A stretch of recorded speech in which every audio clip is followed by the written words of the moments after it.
Bem, sejam todos bem-vindos a esta palestra doutrinária.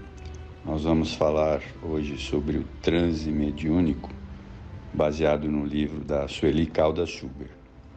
Kardec, em O Livro dos Espíritos, no capítulo 19, se refere a esse estado especial, né? E ele pergunta aos instrutores espirituais que o médium, no momento da manifestação, está num estado mais ou menos acentuado de crise, né? E, na realidade, chamamos esse transe, esse estado que caracteriza esse momento da comunicação, né? Ele se define como um estado alterado, né? O transe mediúnico, ele não deve ser confundido com estados patológicos, né? O transe pode ser superficial ou profundo, dependendo do gênero da mediunidade que a pessoa apresenta. Ainda a gente deve levar em conta a sintonia com determinados espíritos, e é imprescindível um transe mais ou menos profundo de acordo com o tipo de mensagem que vai ser transmitida. No transe superficial, a pessoa não perde a consciência e sabe o que está ocorrendo. No transe profundo, né, ele também é chamado sonambúlico, um médium fica inconsciente. E, ao terminar a mensagem do espírito comunicante, ele não se recorda do conteúdo. Isso hoje em dia é mais difícil de observarmos, né? Mas existem muitos outros tipos de transe, né? Pode ser o anímico, que é provocado pelo espírito do próprio médium, sem que haja intervenção de um espírito desencarnado. Este estado acontece pela expansão do perispírito, né? O médium, ele é um ser cujos elementos constitutivos são suscetíveis de descentralização momentânea. Ele acrescenta que essa tendência inata para descentralização é reforçada e facilitada pela prática da mediunidade. Um dos exemplos mais significativos que a gente tem desse estado de transe, mostrando as suas diferenças, gradações e amplas possibilidades de desdobramento, é do célebre médium mineiro Eurípides Barçanufo. Espírito de escola, inteligência brilhantíssima, professor, educador conhecido e amado no meio espírita pela sua vida missionária. Ele teve uma infância pobre, família numerosa, mas professou no início a religião católica. Mas desde cedo ele se distinguiu pela dedicação ao estudo, por sua conduta equilibrada e muito amor às criaturas, em especial às mais carentes. Sua atenção para o espiritismo foi despertada quando teve o ensejo de ler um dos livros de Leon Denis depois da morte. Lá ele encontrou as respostas para os questionamentos para os quais os conceitos católicos não tinham explicação. E aí, a partir deste momento, ele começou a ler as obras doutrinárias e, ao mesmo tempo, interessou-se em assistir reuniões mediúnicas que eram realizadas numa fazenda próximo, para a qual foi convidado pelo tio dele.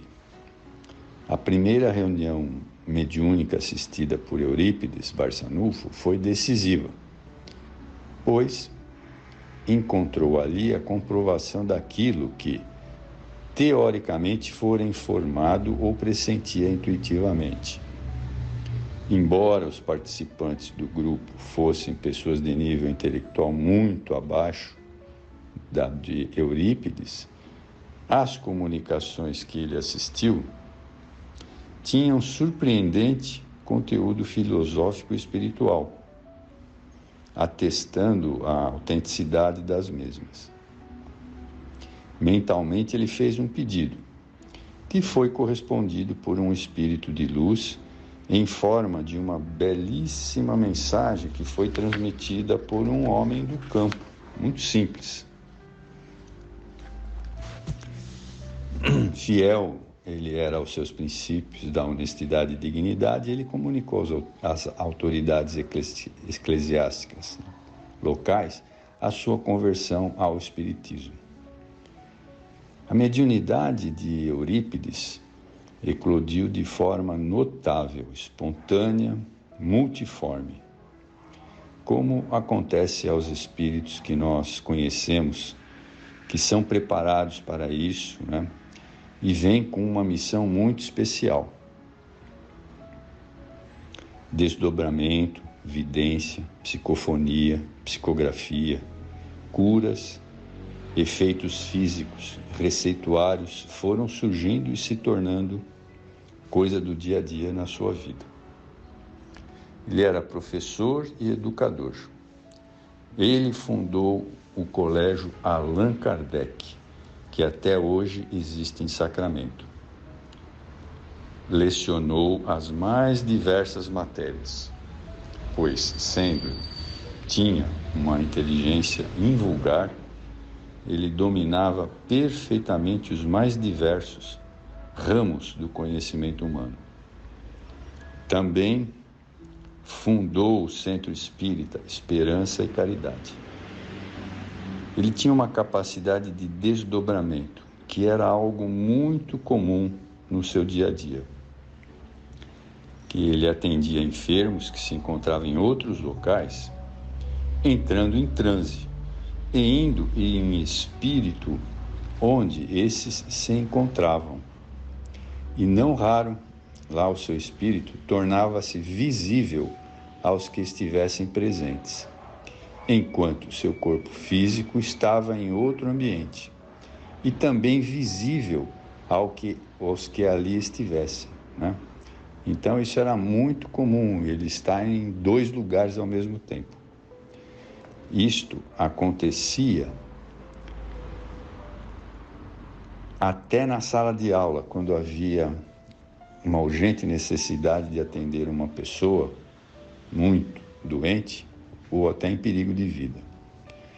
Ele era convocado pelos mentores espirituais para atender essas pessoas. E nesse processo de desdobramento, os alunos já estavam acostumados a esse incomum atendimento. E quando notavam que o professor, de repente, se tornava meio paralisado, diziam entre si: seu Eurípides já foi.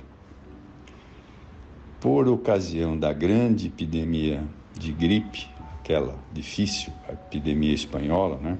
A gripe espanhola, que vitimou muitas pessoas no país inteiro, o Eurípides dedicou-se a atender aos enfermos, passando muitas noites em claro ao lado dos seus leitos, sem tempo para dormir ou cuidar de si, o que acabou por levá-lo a contrair a doença, vindo a desencarnar em poucos dias, por estar com a sua saúde debilitada, em constantes doações em favor das criaturas, sem tempo para resguardar-se de forma mais eficiente. Muitos foram os benefícios prestados por Eurípides Barçanufo em Sacramento. Há uma atmosfera diferente, pois os seus parentes e seguidores souberam manter a sua obra, ampliando-a inclusive, com recursos modernos e preservando a sua memória com amor e muita dedicação. E o Eurípides Barçanufo, desde 1904, junto com seus amigos e parentes, fazem diariamente a prece em prol do mundo, né?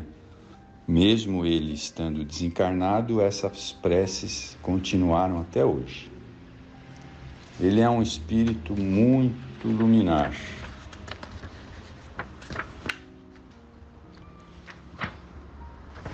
E ele é um dos instrutores do movimento espírita no plano espiritual, né?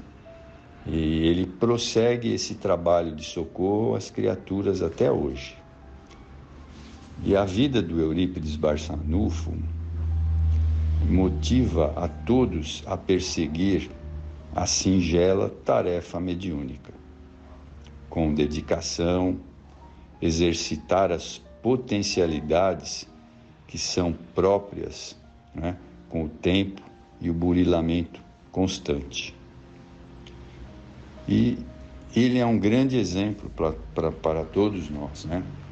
Conta-se uma história também muito bonita de Eurípides, que um dia ele foi levado à presença de Jesus e quando lá chegou, ele viu um plano muito bonito e ao fundo um ser muito brilhante, de luz imensa, e aquela luz quase que cegava os seus olhos. Ele imediatamente se colocou de joelhos e aquela luz brilhante, fulgurante, ele percebeu que esse espírito era Jesus. E ele começou a chorar copiosamente. Mas ele percebeu que Jesus também chorava. E ele, com a voz embargada, perguntou: Mestre Jesus, por que choras? Jesus respondeu: eu choro por aqueles que conhecem o meu Evangelho e não o praticam.